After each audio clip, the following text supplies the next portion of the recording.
Aries, hi! Welcome to Mr. Queen PH at ito ang inyong weekly reading for October 30 to November 5, 2023. This is a general reading. Just take what resonates. Watch your Sun, Moon, Rising, Venus for other messages. And thank you sa lahat ng sumusuporta dito sa ating channel. Just a reminder, gamitin niyo lamang ang reading na to bilang gabay.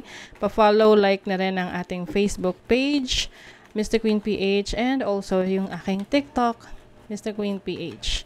And please check out my Shopee shop. Available ang mga protection bracelets, prosperity bracelets, and zodiac sign bracelets, and many more. Link on the description. So ito yung inyong Aries bracelet. Meron tong red jasper, tiger's eye, and citrine na nag-a-align sa energies ng mga Aries. Ayan. So, let's begin. Aries. Ano na? Anong ganap ngayong week na to? For you, Aries. 7 of Coins, Ace of Swords. Meron kayong hinihintay na message. Related sa trabaho to or sa pera. Ito yung matagal nyo nang hinihintay na sagot or hinihintay na resulta. Let's see what else. You have the 4 of Coins in reverse. Maaring ito ay related rin sa family, no? Pwedeng mana. May nakukuha kong mana na energy rito. Maaring meron sa inyong mamanahin. Meron kayong mamanahin from your family, from your parents. Parang i-release na eh. Oo, may ganon. May ganong energy. Some, a sum of money will be released. Merong i-release na pera sa inyo na matagal nyo nang hinihintay.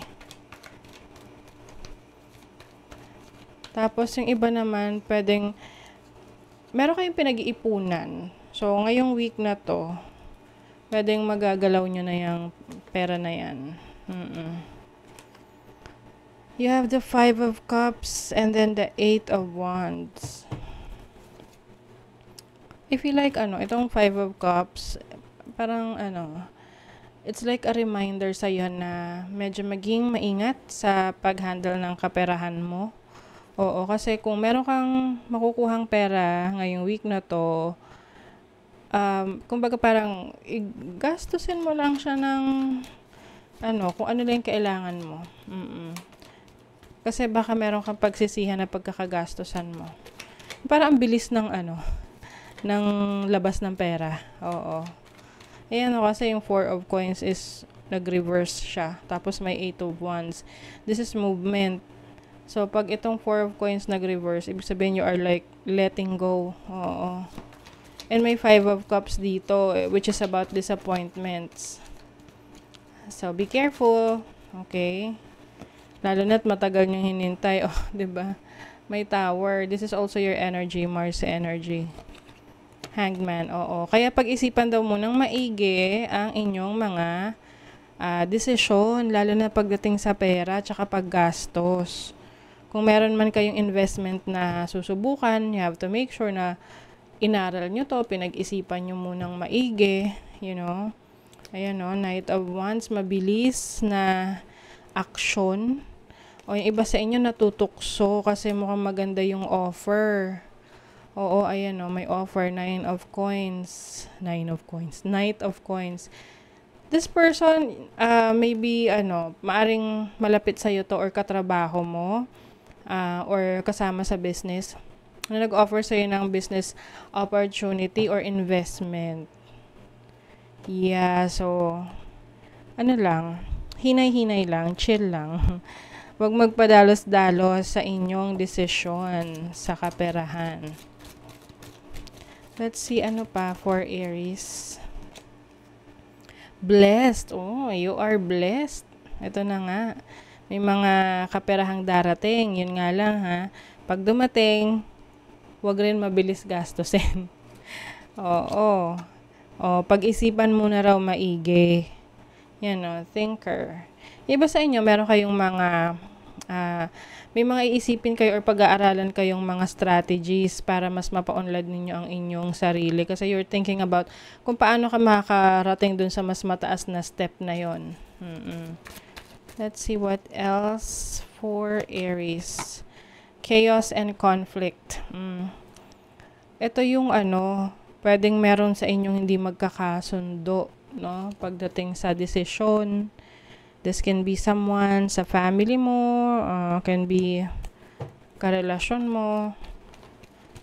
Doon parang may ipapakitang yung magpapakita ng totoong kulay. Oo. Meron ditong revenge. Mars in Scorpio in the 8th house.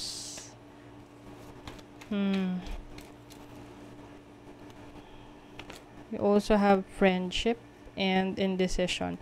Oo, maaring isa sa mga kaibigan mo, no, na naging close ka, pwedeng meron kayong, yung tipong meron kayong hindi pagkakaunawaan na doon mo makikita yung totoong kulay ng kaibigan mo. Doon sa hindi pagkakaunawaan na yun. So, ngayon, ikaw, kasi 7th house is about connections, partnerships. Pwede rin tong romantic connections for some of you. Oo. Na malapit sa inyo na merong gagawin na kung saan magpapakita siya ng totoo niyang tunay na kulay.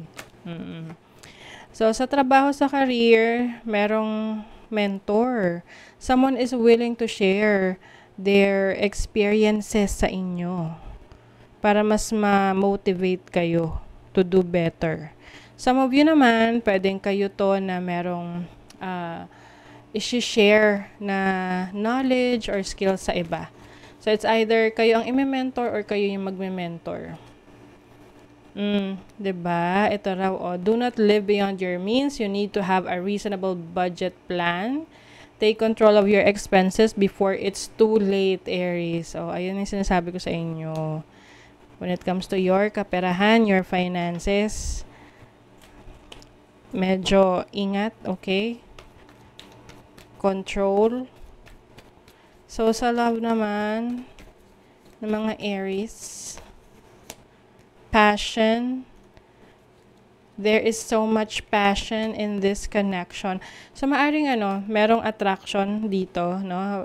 Merong nagkakagusto sa inyo, may crush, ganyan. Or, you might be in a relationship that is very intense. Oo. Pwedeng bagong relationship to, na you are still getting to know each other, or, alam mo yung tipong bigla ka na lang nagka-interest sa kanya. Ganon. But if you are in a relationship, I see this as mas malalim na connection. Ooh, there's change.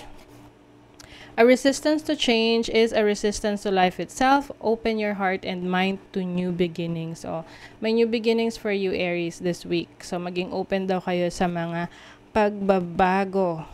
So, that is your reading, Aries. Kung nagustuhan nyo ito, naka-resonate kayo, mag-comment kayo dyan. Like, share, subscribe para lagi kayong updated sa ating mga readings. Thank you so much, Aries. See you again.